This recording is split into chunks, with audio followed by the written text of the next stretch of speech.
Welcome to my channel. ఈరోజు మనం మాట్లాడుతున్నటువంటి వ్యక్తి పేరు రవీంద్రనాథ్ ఠాగూర్ గారు. రవీంద్రనాథ్ ఠాగూర్ గారు పుట్టి గీతాంజలి అనే బుక్ని బెంగాలీ భాషలో రాశారు. దీనికి 1913 సంవత్సరంలో నోబెల్ సాహిత్య పురస్కారం వచ్చింది. భారతదేశం తరపున సాహిత్య రంగంలో తొలి నోబెల్ ప్రైజ్ని అందుకున్నట్టు. అదేవిధంగా అసలు నోబెల్ ప్రైజ్ అప్పటి వరకు మనకి రాలేదు. 1913లోనే మొట్టమొదటిసారి నోబెల్ ప్రైజ్ని అందుకున్నటువంటి ఒక రచన ఏదైనా ఉంది అంటే సాహిత్య రంగంలో రవీంద్రనాథ్ ఠాగూర్ గారు రాసినటువంటి గీతాంజలి అనేటువంటి. ఈయన దానితో పాటుగా మన భారతదేశానికి సంబంధించినటువంటి జాతీయ గీతాన్ని, అదేవిధంగా బంగ్లాదేశ్కి సంబంధించినటువంటి జాతీయ గీతాన్ని కూడా ఈయనే రాశారు. ఓకే, ఈయనే పైగా ఇంగ్లీష్లో కూడా అనువదించింది కూడా ఈయనే. మన జాతీయ గీతాన్ని 1911 సంవత్సరంలో కలకత్తాలో జరిగినటువంటి జాతీయ కాంగ్రెస్ సమావేశంలో మొట్టమొదటిసారిగా ఆలపించారు. కానీ 1912 సంవత్సరంలో బెంగాలీ భాషలోనే తత్వబోధిని అనేటువంటి ఒక పత్రికలో భారత విధాత అనేటువంటి పేరుతోటి ఈ జనగణ మన ఒక గేయాన్ని రాయబడింది. మన జాతీయ గీతమైనటువంటి జనగణమనలో ప్రారంభంలో దీంట్లో ఏంటంటే 5 చరణాలు ఉంటాయి.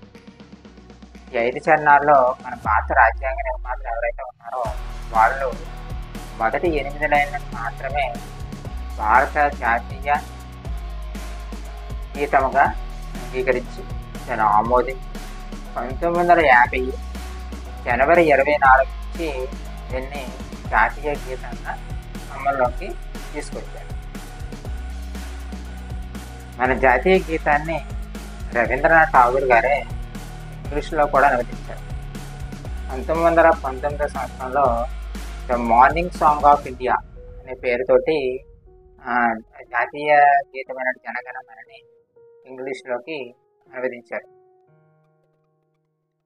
మన భారత రాజ్యాంగం ఆమోదించినటువంటి జాతీయ గీతం జనగణమన పాడడానికి టైం ఎంత తీసుకోవాలి, ఎంత టైంలో పాడాలి అనేది ఒక డౌట్.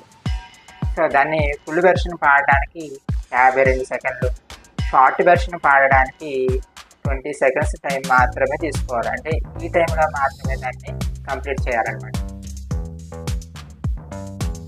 1972 సంవత్సరంలో పాకిస్తాన్ నుండి బంగ్లాదేశ్ విడిపోయింది. విడిపోయిన తర్వాత కూడా వాళ్ళు ఒక జాతీయ గీతాన్ని రాసుకున్నారు. ఆ జాతీయ గీతాన్ని రాసిన దాన్ని ఎవరియో కాదు, అది కూడా ఎక్కడి నుంచి తీసుకున్నారంటే రవీంద్రనాథ్ ఠాగూర్ గారు రాసినటువంటి కొన్ని పోయంని పరిశీలించి, గేయాన్ని పరిశీలించి దాంట్లో అమర్ సోనార్ బంగ్లా, స్వర్ణ బంగ్లా అని ఉంటుంది. సో దాన్ని వాళ్ళు ఆమోదించి ఇప్పటికి కూడా దాన్ని వాళ్ళు జాతీయ గీతంగా కంటిన్యూ చేస్తున్నారు. సో రవీంద్రనాథ్ ఠాగూర్ గారి విశిష్టత ఏంటి అంటే ఆయన 2 దేశాలకి జాతీయ గీతాన్ని రాశారు. ఇప్పుడు ఇండియాకి, నెక్స్ట్ బంగ్లాదేశ్. అదేవిధంగా గీతాంజలి అనేటువంటి బుక్ని రాశారు. సో గీతాంజలి అంటే పాటల అర్పణ, లేకపోతే పాటల సమర్పణ అనేటువంటి తెలుగులో అర్థం. ఇదే బుక్ని మళ్ళీ ఆయన ఇంగ్లీష్లో కూడా అనువదించుకున్నారు. ఏమనంటే గీతాంజలి సాంగ్స్ ఆఫరింగ్ అనేటువంటి బుక్ కింద ఇంగ్లీష్లో అనువదించారు. నెక్స్ట్ దీనికి 1913 సంవత్సరంలో నోబెల్ కేటగిరీస్ సాహిత్య పురస్కారం అనేది లభించింది. Okay, thank you. Like, share, subscribe. Thanks for watching.